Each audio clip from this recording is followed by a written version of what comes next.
मानव का अंतिम लक्ष्य यही है कि वो शिव तत्व को प्राप्त करे। शिव तत्व बुद्धि से परे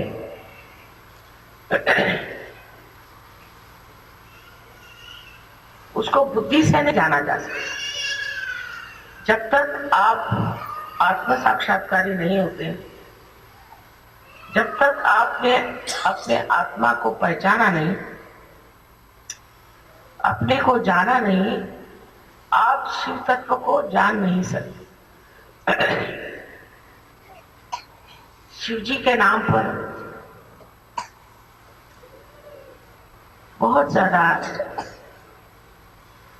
आडंबर, अंधता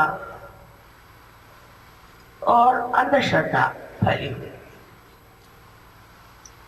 किंतु जो मनुष्य आत्म साक्षात्कारी नहीं, वो शिव जी को समझ ही नहीं सकता, क्योंकि उनकी प्रकृति इस प्रकार की है कि वो समझने के लिए सबसे पहले मनुष्य को उस स्थिति में पहुंचना चाहिए जहां पर सारे ही उदात्त, सारे ही महान तत्व अपने आप विराजित है।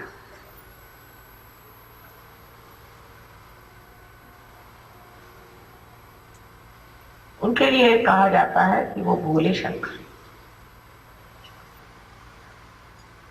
आजकल बुद्धिवादी बहुत से निकल आए हैं संसार में और अपनी बुद्धि की उड़ान से जो चाहे वो पटार दिखाकर, और फिर कहते कि ये शिव जी तो भोले हैं। किसी का भोला होना बुद्धिवादियों के हिसाब से तो एकदम ही बेकार चीज है। आजकल जितना आदमी चालाक और धूर्त होएगा वही बड़ा यशस्वी हो जाता है। तो ये भोले शंकर, इनका भोलापन कैसे समझा जाए? आजकल के संसार में तो लोग सोचते हैं जो आदमी भोला होता है वो बिल्कुल नगण्य है, बिल्कुल बेवकूफ। लेकिन शिव जी का भोलापन ऐसा है कि जहां वो सब कुछ है। एक समझ लीजिए जरूरत से ज्यादा कोई बड़ा ही श्रीमंत रईस आदमी हो जाए और उसको विरक्ति आ जाए और उसका लोग धन उठा के ले जाए, तो लोग कहेंगे अजीब भोला आदमी है, इसके लोग धन चुरा रहे हैं और इस पर कोई असर ही नहीं।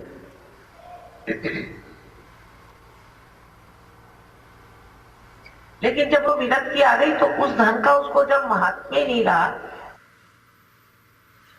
तो अपने भोलेपन में बैठा है, उसी को भोलेपन का मजा उठा रहा है।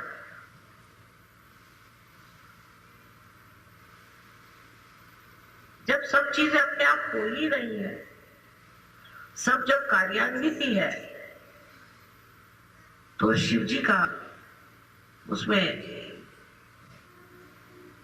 कार्यभाग क्या रह जाता है कि वो भोलेपन से सब देखते रहे,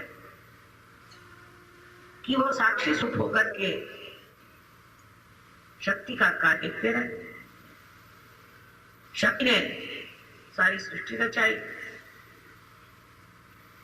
और शक्ति ने ही सारे देव देवताएं बनाए और उनके सारे कार्य बना दिए, उनकी नियुक्ति हो गई। और अब शिव जी को क्या काम? शिव जी को बस देखना मात्र, और उनके देखने में ही सब कुछ आ जाए। उनके भोलापन का जो असर है वो ये है कि जिस पे उनकी दृष्टि पड़ जाए वही तर जाए, जिसके तरफ उनका चित्त चला जाए नहीं तर जाए। कुछ उनको करने की जरूरत ही नहीं है, उनके लिए सब खेल। जैसे बच्चों के लिए खेल होता है, ऐसे परमात्मा के लिए भी ये सारा एक खेल है। वो देख रहे हैं उस भोलेपन में एक चीज और निहित है।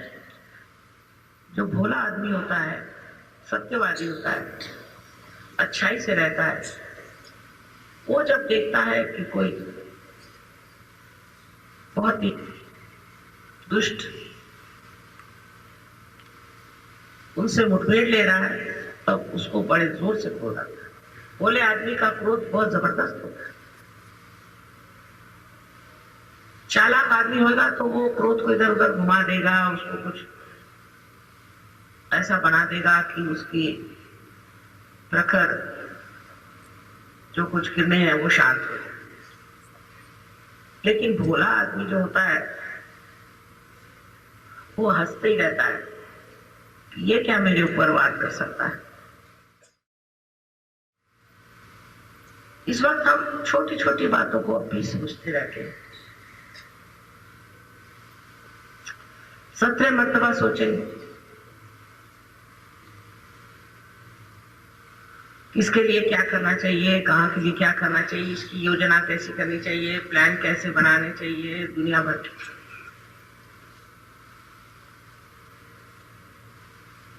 जैसे शिव जी ने शक्ति पर सब छोड़ दिया है, आप लोग भी सब कुछ शक्ति पर छोड़ सकते हैं, लेकिन वो भी फिर एक स्थिति आनी चाहिए,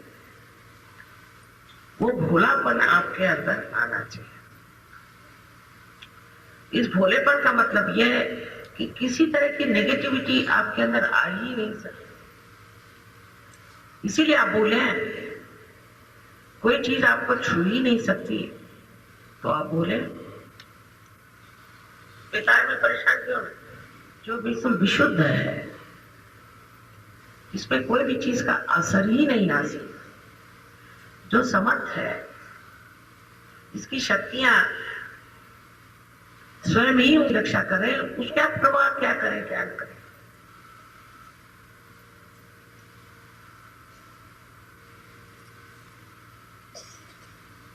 ये शक्ति हमारे अंदर शिव तत्व से आती है, किंतु शिव तत्व को प्राप्त करने के लिए पहले आत्म साक्षात्कार होना चाहिए।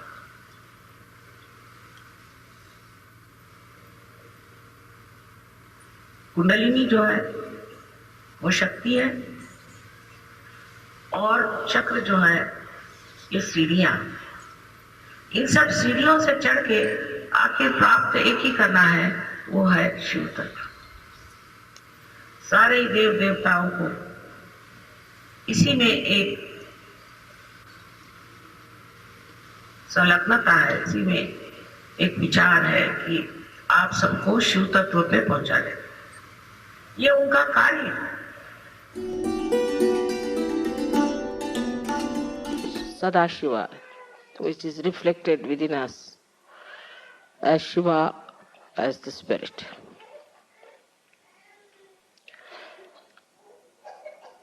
He is reflected in our heart. And as you have seen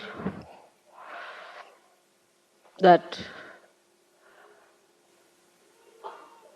the goal of our life was to achieve the state of spirit.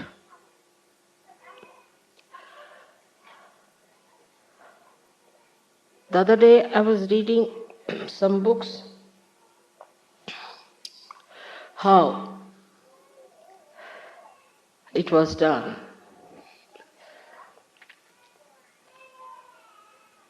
With self-realization, to know the spirit, and how people were tortured. First of all, they were asked to some or other deny, defy, and condemn their body. Now, if the body wants to have comfort, then it was said that first try to sleep on the carpet, not on the bed. Then still it's not enough. Then from the carpet you go to a mat. Still is not enough. Then from that you move down to the Mother Earth. Sleep on the Mother Earth. Still, if the body is not all right, then you start sleeping on the stone. But still Himalayas are far away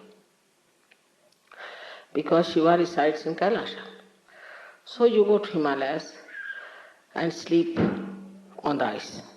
This was the minimum requirement. Then it was said that you are fond of good food, you want to have sumptuous food, you eat a lot, all right. So you deny everything that you like to begin with, all that you like. For example, Italians cannot eat pasta.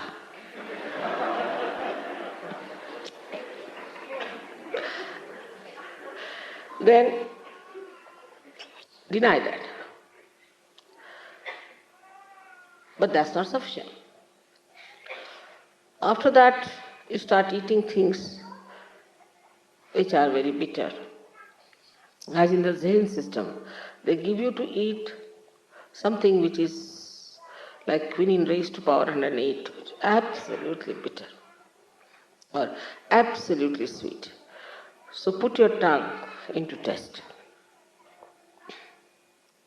But still the stomach is there. So if you are eating too much, you fast for 1 day. That's not sufficient. Then fast for 7 days. Then for 40 days. The month has got to be 30 days. To fast for 40 days means you are already finished. That's how if you have to do your penance for nirvana. As it is, you get a nirvana because you are finished and dead, you see. Nothing is left out of you. Nothing but bones, and these bones then become nirvana. Ultimately the death follows, so you are finished and there is nirvana, no doubt about it. Then you don't live in a house, because house is comfort. Give up your wife, give up your children, give up everyone. Now wear only one something like a cloth tied round. And go and ask for alms from people.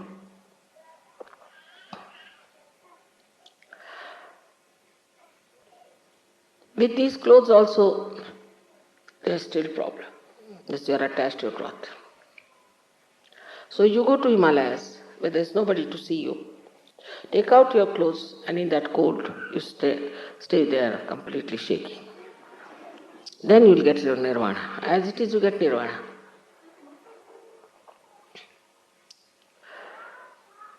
All such conditions were put as to destroy the demands of your body to begin with. You tell your body, no, nothing doing. You better work out your nirvana. The second thing was to destroy your mind, which takes you to senses, to things of joy. Supposing you want to have some something very much. So, deny that. Anything that your mind tells you, just say no, no, no to. In Sanskrit, the shloka is like this: Yan neti neti vachaner nigamo vachis. Which you want to say, no, iti, no, not this, not this, not this, not this. And then you can discuss only nirvana. Before that, you are not even worthy of discussion of nirvana. When I read this book, I said, Baba, I give up. It's too much.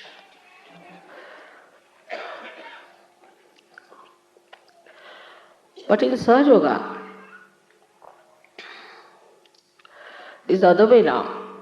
Like building first the pinnacle of the building and then the foundation. Opening your Sahasrara was the first thing was achieved. And then in the light of the Sahasrara, you have to watch yourself and see for yourself. Gradually the introspection was a better thing. Through vibrations is to see why I want this, why my attention goes to my comfort, why my attention goes to food, why to my family, why to my children, when I have to achieve the highest. So you start introspecting yourself. Then you know on your vibrations also, there's something wrong with you. Then you don't try to see others. What's wrong with others? You start seeing yourself. Because it's your own ascent you have to achieve. But in the olden times, all these things were done individually. Like one person who starts the path of nirvana, he used to go into ekant, means into lonely places. Stay away from people, avoid them, have nothing to do, and achieve this ascent, self-realization only for himself. It was not for others. Then this gentleman became absolutely exclusive.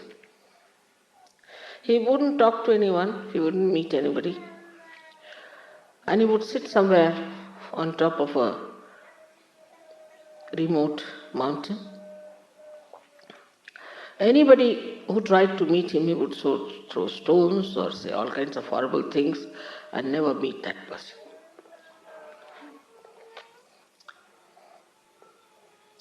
But Sahaja Yoga is not the same. Sahaja Yoga is the ascent of the whole. This kind of singular achievements did not lead people anywhere. Saints, of course, tried to talk to people, tell them about self-realization, about God, about righteousness, about various systems. But they too were regarded as something strange and were tortured and troubled. So, on the level of an individual ascent, they couldn't do anything for others except for talking about it, telling about it, till Sahaja Yoga came.